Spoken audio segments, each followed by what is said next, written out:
Federal law allows citizens to reproduce, distribute, or exhibit portions of copyrighted motion pictures, videotapes, or video discs under certain circumstances without the authorization of the copyright holder. This is called fair use. It is allowed for purposes of criticism, news reporting, teaching, and parody, which doesn't infringe of copyright under 17 U.S.C. 107. Stay black and die. As I reflected over the events of yesterday, I came up with a few conclusions. And one is, if you stay black, you will die. And it may not be a physical death, but I can guarantee that it will be a mental one and a spiritual one. Yesterday's theme was cloaked in racism. And all I heard was, if they were black. Now, being black not only comes with bondage, but it also comes with a mindset. And the mindset of a black person is, I am inferior to white people. No matter what I do, no matter who I am, I will always be subject to the tyranny of white America. But if you aren't black, you will realize that to be black means it is almost impossible to learn from history. And therefore, a black person is always doomed to repeat history because black people are caught up in their emotions and they are only concerned with the moment. As I say, it is impossible to be emotional and righteous. Now, I didn't want to make yesterday's events about race, but yesterday's events were actually about race. The only problem is the race part was perpetuated by black people, with the theme being, if they were black. Now, I find it ironic that if they were black was thrown all over social media, yet the only person that got killed yesterday was a white woman. And there were other black people out there. So we have the angry mob marching past Chocolate City.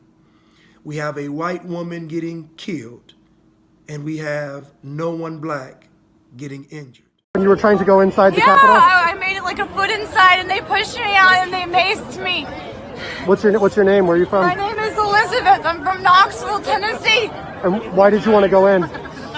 We're storming the Capitol. It's a revolution. Now, yesterday's events seem strange to me as I analyze further. I believe there was a mixture of protesters. I believe there were some Trump supporters. I believe there were some people from Antifa, and I believe there were some people from Hollywood.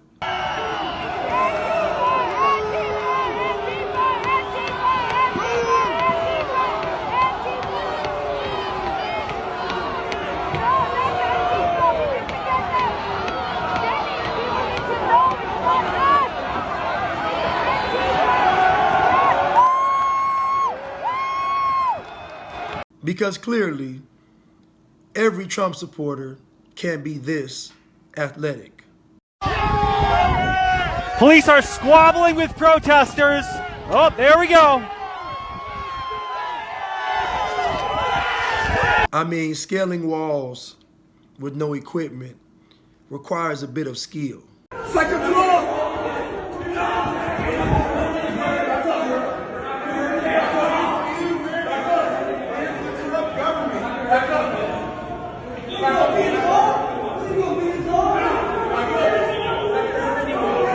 So when I see perfect camera angles and patriotic ninja warriors, I realize it's a bad script.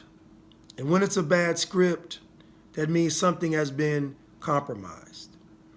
And that compromising usually involves deceiving the people. What took place yesterday was more than meets the eye.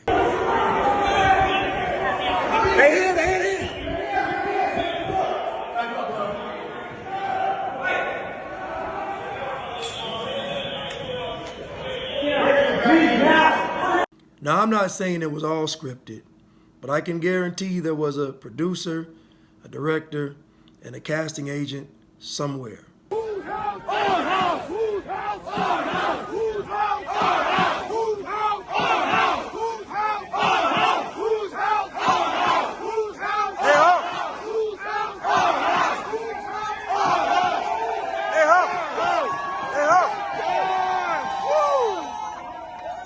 This is not about color as much as it is about power. It just so happens that black people are very influential people. Thus, black people have more power to convince the other people to rile up and get all upset and do whatever it is that whoever the black people are being told to do, whatever they're being told to do, black people do have a lot of influential power. But again, it's not so much about race as it is about power. You've got to, you like that, okay? Now, I said to you before that the persons that are supporting Trump are less supporting Trump and more supporting separation between government and citizenship, or government and ownership. I'm sick of being an activist just because I'm fat and black. I want to be an activist because I'm intelligent, because I care about issues, because my music is good, because I want to help the world. It was not so much about Trump as it is about your actual rights. That's what I kept trying to tell you. They're not fighting for Trump as much as they are fighting for their human rights. Do you understand what I'm telling you? Okay?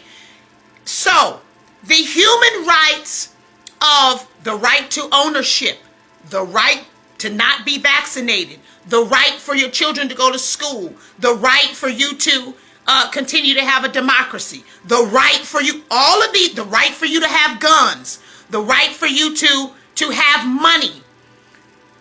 These things are in the balance right now and are dangerously being threatened. So when I was shadow banned or YouTube went on strike against me, what do you think the reason was? When Farrakhan got banned from Facebook, what do you think the reason was? Trump just recently got banned from Facebook. What do you think the reason is? And when many people get banned from social media, what do you think the reasons are? What is the common theme? And clearly, the theme is not being black. Look, if you're calling yesterday's events in DC terrorism, but you justify and even support BLM and Antifa when they go into neighborhoods and throw bricks at police officers, blind them with high-powered lasers, shoot fireworks into restaurants when Trump supporters are eating there, over $2 billion in property damage, over 30 people directly killed because of the violent riots that happened this past summer, black-owned businesses and restaurants being burned to the ground, you don't know what you're talking about. There's a huge difference between conservatives going in and storming a government building, which is funded by our taxpayer dollars, versus crazy anarchists going in and burning down minority-owned businesses. There's a huge difference. Not condoning the violence at all, condemn it at all costs, but please check yourself before you wreck yourself. I found all my life, Jay, that commitment, attitude, and loyalty to oneself is key factors of success.